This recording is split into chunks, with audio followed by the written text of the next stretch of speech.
तो आज हम लोग पढ़ने वाले हैं क्लास 12 का इकोनॉमिक्स का चैप्टर नंबर 1 यानी कि अध्याय नंबर 1, और इस अध्याय का नाम है राष्ट्रीय आय एवं संबंध समाहार। ठीक है, तो इस चैप्टर में थ्योरी पढ़ेंगे, कंप्यूटर पढ़ेंगे और एक एक चीज़ को पढ़ेंगे, और पूरा ये जो लेके आए हैं, ये जो टॉपिक जो लेके आए हैं, पूरा इकोनॉमिक्स का जो फर्स्ट चैप्टर है उसका निचोड़ करके लाए हैं। इतना पढ़ लेंगे तो फुल यही है, क्या बोलते हैं इसको, थ्योरी है, इसको अच्छी तरीके से इसको देख लेंगे तो सब्जेक्टिव और ऑब्जेक्टिव कंप्लीट बन जाएगा। ठीक है, और जो भी क्वेश्चन पूछे जाते हैं, जो भी भारी और चाहे हल्के क्वेश्चन क्यों नहीं पूछा जाता है, तो सब इसी से पूछा जाता है। ठीक है, और भी मेन टॉपिक लेके आए हैं जो कि एग्जाम में पूछे जाते हैं।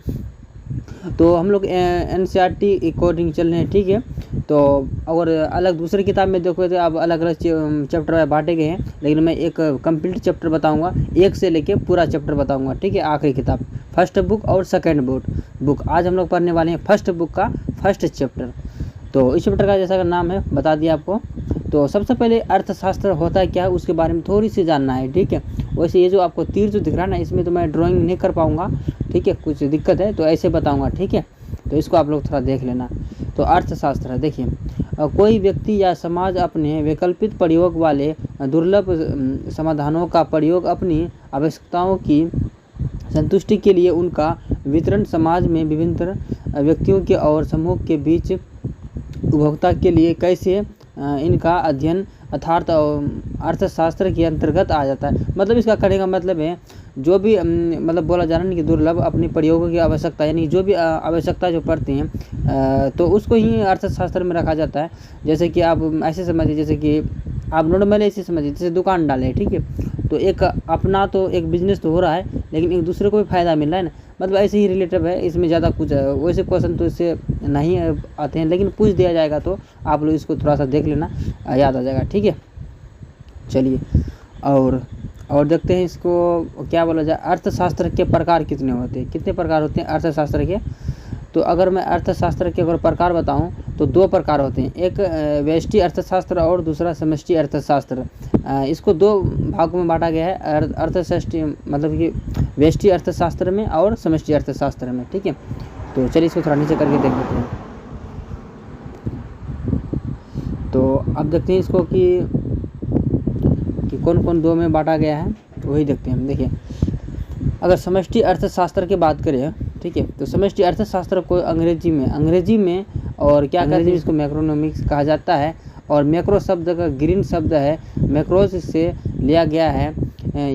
इस शब्द का मराठी का अर्थ है एक बड़ा या संग्रह, मतलब इसको आप समझिए मैक्रो। ठीक है, मैक्रो को निस मतलब होता है क्या, बड़ा। ठीक है, बड़ा मतलब समष्टि मतलब होता है, इसका सिंपल से भाषा में अगर समझे तो बड़ा होता है। ठीक है, और बोला जा रहा है इसमें क्या परिभाषा दिया गया है, आर्थिक विश्लेषण की वह शाखा जिसमें संपूर्ण अर्थव्यवस्था से संबंधित इकाइयों का अध्ययन किया जाता है, उसे समष्टि अर्थशास्त्र कहते हैं। यानी कि पूरा समूह का, यानी कि पूरा अगर चीज़ों का जब भी बात किया जाएगा, जैसे कि एक दुकान का नहीं, अगर सारा दुकान का बात किया जाएगा, मतलब कि सिंपल उदाहरण में बता रहा हूँ, तो वो उसमें आ जाएगा समष्टि में, यानी कि पूरा समूह हो जाएगा समष्टि में। और एक का अगर बात करें तो क्या होता है, व्यष्टि अर्थशास्त्र में आ जाएगा। ठीक है, तो उसके बारे में अगले चैप्टर में देखेंगे।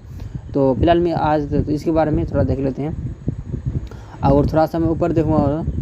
ठीक है, तो जैसे कि राष्ट्रीय आय, कुल उत्पादन, कुल निवेश, कुल बचत, संग्रह, मांग संग्रह, मतलब कि संग्रह, ये सब जो पूर्ति, कुल रोजगार और सामान्य कीमत, यानी कि पूरा का पूरा होगा तभी होगा क्या बोलते हैं समष्टि अर्थशास्त्र में। ठीक है, चलिए और बोला जा रहा है क्या, इसमें आगे बोला जा रहा है वस्तु का वर्गीकरण, वस्तुओं का वर्गीकरण।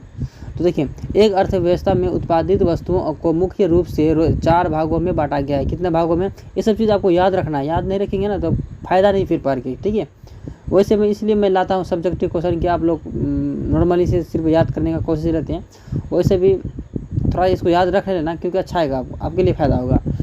तो उपभोक्ता वस्तु और पूंजीगत वस्तु और अंतिम वस्तु और मध्यवर्ती वस्तु, आप लोग ये सब समझ में आ रहा है आपको। उपभोक्ता क्या होता है, उपभोक्ता मतलब जैसे कि हम कोई सामान खरीदे हैं, ठीक है, तो हम एक लास्ट एक क्या हो गया, उपभोक्ता हो गया ना। इसके बाद मेरे पास सामान और ख़त्म हो जाएगा, जैसे आलू खरीदे तो मेरे पास आलू, उसमें बिजनेस नहीं करूँगा, वो ख़त्म हो जाएगा मेरे पास, सब्जी बना के उसको खा लेंगे, तो उपभोक्ता होता है, मतलब कस्टमर को कहते हैं उपभोक्ता। ठीक है, और पूंजीगत वस्तु जिसमें पूंजी लगता है, ठीक है, तो ऐसे नॉर्मली है। और अंतिम वस्तु वही हो गया, जैसे कि हम एक क्या लाए, जैसे मान लीजिए बाज़ार से एक क्या लाए, जैसे कि मान लीजिए गन्ना को चीनी बनाए, चीनी से फिर उसको घर लेकर आए, तो घर में एक अंतिम वस्तु हो गया। जैसे अंतिम वस्तु, उसे अंतिम वस्तु ऐसे समझिए ना, जो अंतिम होता है, ठीक है, उसको आखिरी चलता है, बस ऐसे ही समझिए आप। उसे क्या कहते हैं, अंतिम वस्तु कहते हैं। जैसे कि बर्फ़ से पानी बन गया, पानी से बर्फ़ बन जाएगा, ये अंतिम नहीं हुआ, ठीक है। अंतिम वैसे व्यक्ति को कहते हैं जैसे उसके बाद और कुछ नहीं बन सकता, ख़त्म। और मध्यवर्ती हुई, जो इससे मतलब बीच वाले को मध्यवर्ती वस्तु कहते हैं, ठीक है। इसका भी उदाहरण देख लेते हैं, अगर इसमें समझ में नहीं आया तो, ठीक है। देखिए अब यहाँ समझिए उपभोक्ता वस्तु किसे कहते हैं, अभी आपको पता चल जाएगा। देखिए उपभोक्ता वस्तु वे अंतिम वस्तु है जो सेवाओं के प्रत्यक्ष रूप से उपभोक्ता की मानवीय आवश्यकताओं को पूर्ति करती है और उपभोक्ता द्वारा क्रय की गई वस्तु और सेवाओं का उपभोक्ता वस्तुएं हैं। मतलब वही हो गया ना, जो आखिरी जो होता है, जो उपभोक्ता यानी कि कस्टमर, तो वही उपभोक्ता वस्तु हो गया। इसका उपभोक्ता वस्तु को मुख्य रूप से 4 भागों में बांटा गया, इसका भी 4 भागों में बांटा गया। तो उपभोक्ता वस्तु कितने भागों में बांटा गया है, 4 भागों में। तो पहला वस्तु हो जाएगा टिकाऊ वस्तु, ठीक है। टिकाऊ वस्तु ये ऐसे उपभोक्ता के वस्तु होते हैं जिन वस्तुओं की कीमत अधिक होते हैं तथा जिनका प्रयोग कई वर्षों तक किया जा सकता है, टिकाऊ वस्तु कहते हैं। मतलब ऐसे समय, जैसे कि हम ले लिए एक कुर्सी ले लिए, ठीक है, तो कुर्सी महंगे तो होंगे लेकिन कुछ वर्ष तक टिकेंगे, कुछ साल तक टिकेंगे। तो ऐसे ही वस्तु को टिकाऊ वस्तु भी तो अपने से बना सकते हैं। टिकाऊ वस्तु किसे कहते हैं, कोई बच्चा ही बना सकता है, ठीक है। सिंपल से तो क्वेश्चन है। और आगे देखिए, जैसे कि टीवी, कार और वॉशिंग मशीन आदि, ठीक है, ये सब हो गया। टीवी, कार, कुर्सी, ये सब हो गया। और देखिए, और दूसरा हो गया अर्ध टिकाऊ वस्तु, यानी कि अर्ध टिकाऊ वस्तु मतलब बीच वाला, ठीक है, कम टिकाऊ और पूरा टिकाऊ नहीं भी, और पूरा टिकाऊ कम भी नहीं, ठीक है, बीच वाले मतलब आधा। ये ऐसे उपभोक्ता वस्तु होती है जिसका प्रयोग 1 वर्ष या उसके थोड़े अधिक समय तक किया जा सकता है तथा इन वस्तुओं की कीमत कम होती है। मतलब जो कम वर्ष टिके, जैसे कि टिकाऊ वस्तु 10 साल 20 साल टिक गया मान लीजिए, और ये अर्ध टिकाऊ वस्तु कम दिन टिकता है, 2 साल 3 साल 4 साल 5 साल, जैसे कि कपड़े और कटोरी आदि, यही सब हो गया। और देखिए 3 नंबर में हो जाएगा गैर टिकाऊ वस्तु। गैर टिकाऊ वस्तु मतलब कि नहीं टिकने वाला। देखिए ये ऐसे उपभोक्ता वस्तु होती है जिनके प्रयोग केवल एक ही बार किया जा सकता है। इन्हें एकल प्रयोग वस्तु भी कहा जाता है, यानी कि ये सब भी ध्यान रखना। एकल प्रयोग वस्तु अगर क्वेश्चन में पूछ दिया जाएगा ना, तो इसको भी याद रखना है, ठीक है।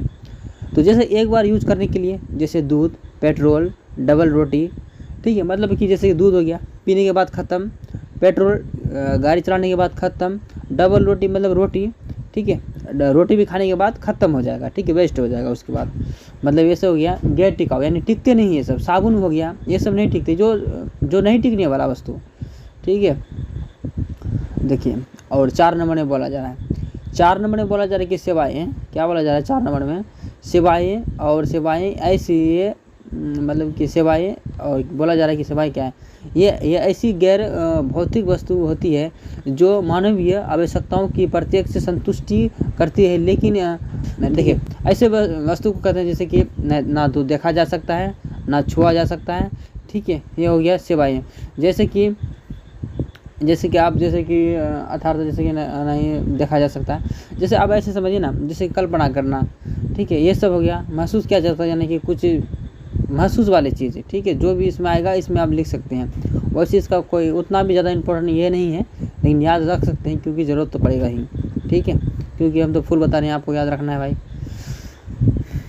आगे बोला जरा पूंजीगत वस्तु क्या है। देखिए पूंजीगत वस्तु, देखिए मैंने आपको और स्टार्टिंग में अलग अलग तरीक़ा से बताए थे, यहाँ से आप क्लियर आपको इसको देख सकते हैं। ये ऐसी अंतिम वस्तु होते हैं जो उत्पादन के सहायक होती है तथा आय सृजन के लिए प्रयोग की जाती है। जैसे कि पूंजी मतलब क्या होता है, पैसा। अगर मेरे पास पूंजी रहेगा तो मैं बहुत बड़ा दुकान या बहुत बड़ा कुछ कर सकते हैं, ठीक है, उसे पूंजीगत वस्तु कहते हैं। आप जैसे कि ऐसे भी आप समझ सकते हैं, ठीक है। वृद्धि करती है। जैसे कि मान लीजिए मैं एक ट्रैक्टर में चावल लेके आया, ठीक है, तो उसमें एक पूंजी लगा मुझे और उसको फिर बेचेंगे तो वो पूंजीगत वस्तु हो जाएगा। और अंतिम वस्तु देखिए, अब अंतिम वस्तु की बात करें तो वे वस्तु जो उपभोक्ता व निवेश, ठीक है, निवेश के लिए उपलब्ध होती है, हाँ, मूल्यवर्धन के लिए नहीं होती है। उपभोक्ता द्वारा उपयोग की गई सभी वस्तुओं व सेवाएं अंतिम वस्तु होती है। मतलब ये सब क्या हो गया, अंतिम वस्तु हो गया, ठीक है, सेवाएं ये अंतिम वस्तु होती है। देखिए अंतिम वस्तु का उदाहरण समझे तो अंतिम वस्तु जैसे मुख्य रूप से 2 भागों में बांटा गया है। इसको भी कितना भागों में बांटा गया है, 2 भागों में बांटा गया है। देखिए 2 भागों में कौन कौन, देखिए अंतिम उपभोक्ता वस्तु जो अंतिम प्रयोगकर्ता द्वारा प्रयोग किए गए तैयार होती है तथा इनके अंतिम प्रयोगकर्ता उपभोक्ता होते हैं उन्हें अंतिम उपभोक्ता वस्तु कहते हैं, ठीक है। अगर 2 नंबर में देखें इसमें बोला जाए उत्पादन, ठीक है, अंतिम उत्पादन वस्तु जो अंतिम, ठीक, प्रयोगकर्ता द्वारा प्रयोग किए गए तैयार होती है तथा इनके अंतिम प्रयोगकर्ता उत्पादन होते हैं, इन्हें अंतिम उत्पादक वस्तु कहते हैं। वही सेम ही है, ठीक है, कुछ अंतर तो है नहीं, सेम ही है, लगभग सेम है। और देखिए और अब पढ़ते हैं मध्य, ठीक है, मध्यवर्ती वस्तु। ये ऐसे वस्तु होते हैं जो सेवाएं में जिनकी एक ही वर्ष में पुनः बिक्री की जा सकती है या अंतिम वस्तु के उत्पादन में कच्चे माल के रूप में प्रयोग की जाती है। कच्चे माल के यानी कि गन्ना हो गया, ये सब कच्चा माल हो गया ना, ठीक है, कच्चा माल जिनका रूपांतरण संभव है।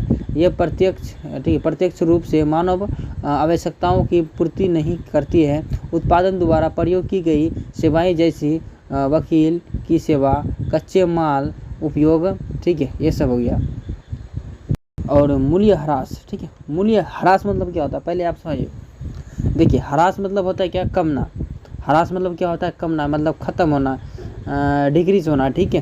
तो देखिए सामान्य टूट फूट या ठीक है प्रचलन के कारण, ठीक है, अचल और परिसंपत्तियों के मूल्य पर गिरावट मूल्य ह्रास या अचल पूंजी का उपभोग कहते हैं। मूल्य ह्रास अस्थायी पूंजी के रूप में मूल्य को उसकी अनुमानित आयु वर्षों में से भाग करके ज्ञात किया जा सकता है, यानी कि वर्षों में से क्या भाग करके ज्ञात किया जा सकता है उसको, ठीक है। तो देखिए मूल्य ह्रास मतलब वो ऐसे वस्तु हो गया जैसे एक आप एक मशीन ले लिए, ठीक है, ट्रैक्टर ले लिए, सिंपल सी बात। अब आपने एक ट्रैक्टर ले लिए, तो ट्रैक्टर में अगर 10 लाख में अगर आपने ट्रैक्टर खरीदे हैं तो उससे आप उसको आप कुछ दिन चलाने के बाद 10 लाख में कभी नहीं बिकेगा, ठीक है। 10 लाख में खरीदे हैं तो उसको 2 लाख, 2.5 लाख, 3 लाख में बेच सकते हैं, क्योंकि कुछ दिन चलाने के बाद वो टाइम पर डिपेंड करता है कितने, लेकिन उसमें बराबर चीज़ नहीं हुई, उसे कहते हैं मूल्य ह्रास, यानी कि कम हो गया रेट, ठीक है, खत्म हो गया। उसे ह्रास मतलब तो कम होता है, मूल्य मतलब रुपया, ठीक है, यही सब होता है। और निवेश, अब क्या बोला जा रहा है, निवेश। अगर मैं इसको देखूँ, ठीक है, निवेश को एक निश्चित समय में पूंजीगत वस्तुओं के स्टॉक में वृद्धि निवेश कहलाता है। इसे पूंजी निर्माण या विनियोग भी कहते हैं, विनियोग भी कहा जाता है। क्या बोले, एक निश्चित समय में पूंजीगत वस्तुओं के स्टॉक, अगर स्टॉक करने के बाद उसमें वृद्धि हुआ, ठीक है, वृद्धि में कहलाता है, यानी कि उसको वृद्धि होने के बाद, जैसे कि एक निश्चित समय, अगर अभी मतलब कि 2200 रुपये क्विंटल अगर मक्का है, ठीक है, उसको मैंने स्टॉक किया, उसके बाद कुछ दिन रहने के बाद अगर बढ़ गया तो उसी को कहते हैं निवेश, ठीक है। और निवेश के प्रकार कितने होते हैं, सकल समझते हैं आप, ये चेहरा नहीं सकल, ठीक है। तो सकल निवेश, अभी इसको बारे में थोड़ा पढ़ लेंगे, ठीक है। सकल और 2 प्रकार होते हैं, सकल और निवल निवेश, ठीक है, 2 होते हैं, निवल निवेश। चलिए इसके बारे में देखते हैं। देखिए सकल निवेश कहते हैं, उसे कहते हैं एक निश्चित समयावधि, ठीक है, समयावधि में पूंजीगत वस्तुओं के स्टॉक में कुल वृद्धि सकल निवेश कहलाती है।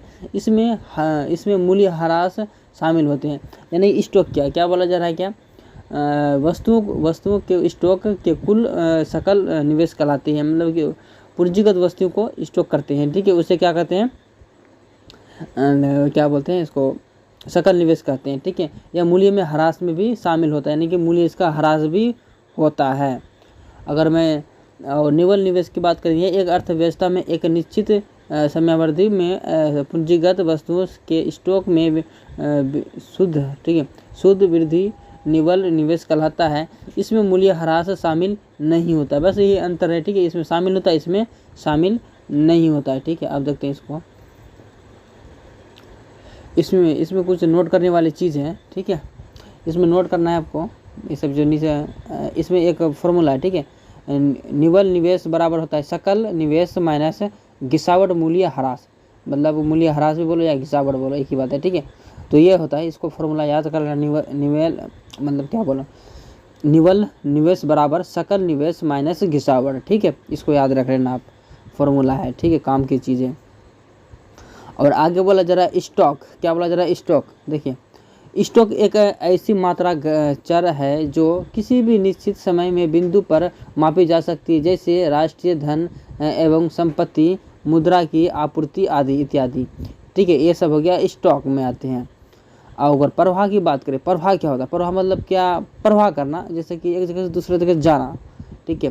प्रवाह एक ऐसी मात्रा चर है जिसे समय अवधि में मापा जाता है, जैसे राष्ट्रीय आय, निवेश आदि इत्यादि, ठीक है, ये सब होते हैं। अगर मैं क्या बोलते हैं आय के चक्रीय प्रभाव को बात करें, अब देखिए, अब बोला जाए इसमें आय के चक्रीय प्रभाव, तो अर्थव्यवस्था की विभिन्नताओं क्षेत्रों के बीच वस्तुओं एवं सेवाओं एवं साधन सेवाओं तथा मौद्रिक आय के सतत प्रवाह को आय का चक्रीय प्रभाव कहते हैं, ठीक है, इसको कहते हैं। और इसकी प्रकृति चक्रीय होती है क्योंकि न तो इसका कोई आरंभिक, ठीक है, आरंभिक बिंदु है और न ही कोई अंतिम बिंदु है, इसका कोई बिंदु है नहीं। और ठीक है, वास्तविक प्रवाह क्या होते हैं, वास्तविक प्रवाह उत्पादन सेवाओं तथा वस्तुओं और साधनों की सेवाओं का प्रवाह दर्शाता है, क्या बोलते हैं, दर्शाता है।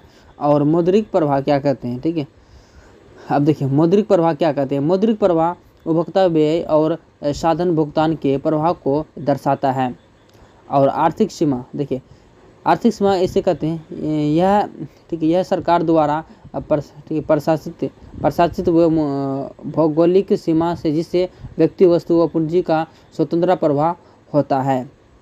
और देखिए आगे बोला जरा आर्थिक सीमा क्षेत्र, राजनीतिक, मुद्रा व हवाई सीमा, जैसे विदेश में स्थिति, दूतावास और वाणिज्य और दूतावास और सैनिक प्रतिष्ठान और राजनीतिक भवन आदि, ये सब आते हैं, ठीक है। और जहाज था वायुयान जो देशों के बीच आपसी सहमति से चलाए जाते हैं। और आगे बोला जरा मछली पकड़ने की नौकरी, ठीक है, क्या नौकरी नहीं, नौकाएँ, ठीक है, तेल व गैस निकालने वाले यान तथा तैरने वाले प्लेटफॉर्म और देशवासियों द्वारा चलाए जाते हैं, ठीक है। चलिए आगे बोला जा रहा है सामान्य निवासी, किसी देश का सामान्य निवासी उस व्यक्ति अथवा संस्था को माना जाता है जिसे आर्थिक हित उसे देश की आर्थिक सीमा के केंद्रित में हो, जिसमें वह सामान्यतः 1 वर्ष से रहता है, कितना वर्ष से, 1 वर्ष से रहता हो, ठीक है, वो नागरिक हो जाएगा। उत्पादन का मूल्य, ठीक है, एक उत्पादन इकाई द्वारा रेखा, ठीक है, लेखा वर्ष में उत्पादित सभी वस्तुओं व सेवाओं का बाजार मूल्य का उत्पादक मूल्य कहलाता है। कुछ नोट करने वाली चीज़ है, जैसे कि उत्पादन का मूल्य होता है, उत्पादन का मूल्य बराबर क्या होता है, बेची गई इकाई, क्या बोला जा रहा है, बेची गई इकाई गुना बाजार की कीमत प्लस स्टॉक में परिवर्तन, ठीक है, स्टॉक में परिवर्तन क्या हुआ आया, उसका फॉर्मूला निकल जाएगा। उत्पादन अगर बोला जाए साधन आय, ठीक है, तो उत्पादन के साधनों, श्रम, भूमि, पूंजी तथा उद्यम और द्वारा उत्पादन प्रक्रिया, ठीक है, प्रक्रिया में प्रदान की गई सेवाओं से प्राप्त आय साधन आय कहलाती है, जैसे वेतन व मजदूरी का किराया, ब्याज इत्यादि, ठीक है, ये सब कहलाता है। आगे बोला जा रहा है क्या, हस्तांतरण भुगतान क्या है, देखिए यह एक पक्षीय भुगतान होते हैं जिससे बदले में कुछ नहीं मिलता, बिना किसी उत्पादन सेवा के प्राप्त आय, जैसे विद्युता, ठीक है, वृद्धावस्था पेंशन कर, छात्रवृत्ति आदि, ठीक है, वृद्धावस्था, ठीक है। और पूंजीगत लाभ क्या है? अब देखिए पूंजीगत लाभ क्या है। तो पूंजीगत संपत्ति तथा वित्तीय संपत्ति के मूल्य में वृद्धि जो समय बीतने के साथ ही यह चक्रीय मूल्य से अधिक मूल्य होता है, यह संपत्ति की बिक्री के समय प्राप्त होता है, ठीक है। और आगे बोला जा रहा है कर्मचारियों का परिभार, ठीक है, परिश्रमिक बताइए। तो देखिए कर्मचारियों का परिश्रमिक है श्रम साधन द्वारा उत्पादन प्रक्रिया में प्रदान की गई साधन सेवाओं के लिए किया गया भुगतान नगर व वस्तु कर्मचारियों का परिश्रमिक कहलाता है। इसमें वेतन, मजदूरी, बोनस और नियोजकों को द्वारा सामाजिक सुरक्षा में योगदान शामिल होता है, ठीक है, मतलब शामिल होता है इसमें। और आगे चलिए आगे देखते हैं। और बोला जा रहा है क्या, परिचालन अधिवेश क्या है? परिचालन अधिवेश क्या है? तो परिचालन अधिवेश क्या होता है? तो देखिए उत्पादक प्रक्रिया में श्रम को कर्मचारियों द्वारा परिश्रमिक भुगतान करने के पश्चात जो राशि बचती है यानी कि जो रुपया बचता है, यह किराया, ब्याज व लाभ का योग होता है, ठीक है। घरेलू बोला जाए, अब आया ना वही घरेलू समाहार क्या होता है। देखिए बाजार की कीमत पर सकल घरेलू उत्पाद, ठीक है, ये इसको याद रखना है, GDPMP, ठीक है, मतलब GDPMP, ठीक है, इसको याद रखना, शॉर्ट में हो जाएगा इसका। एक वर्ष में अवधि में अर्थव्यवस्था के घरेलू सीमा के अंतर्गत उत्पादन की समस्या के अंतिम की वस्तु एवं सेवाओं के बाजार मूल्यों के योग को बाजार की कीमत सकल घरेलू उत्पाद कहलाते हैं। सिंपल सब तो क्वेश्चन है यार। आगे पूछ रहे बाजार की कीमत का निवल देशीय उत्पाद क्या है? देखिए मूल्य ह्रास का बात बोल रहा है, क्या बोला जा रहा है? मूल्य ह्रास का, ठीक है। तो इसमें हो जाएगा साधन लागत पर निवल देशीय आय, इसको भी याद रखना है, NDPFC, इसको शॉर्ट में हो जाएगा याद। एक अर्थव्यवस्था की घरेलू सीमा के एक लेखा वर्ष में उत्पादक कारकों की आय का योग कारकों द्वारा प्रदान की गई सेवाओं के बदले प्राप्त होती है, देशीय आय कहते हैं। क्या कहते हैं उसे? देशीय। एक सेकंड यार,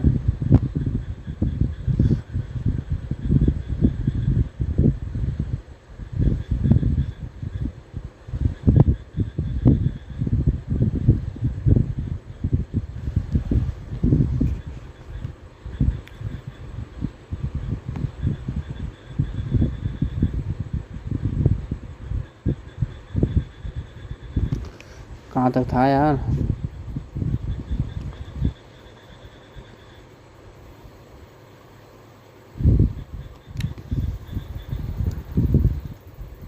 हाँ, साधन लागत पर निवल देशीय आय यानी कि वो ही बता दिया आपको।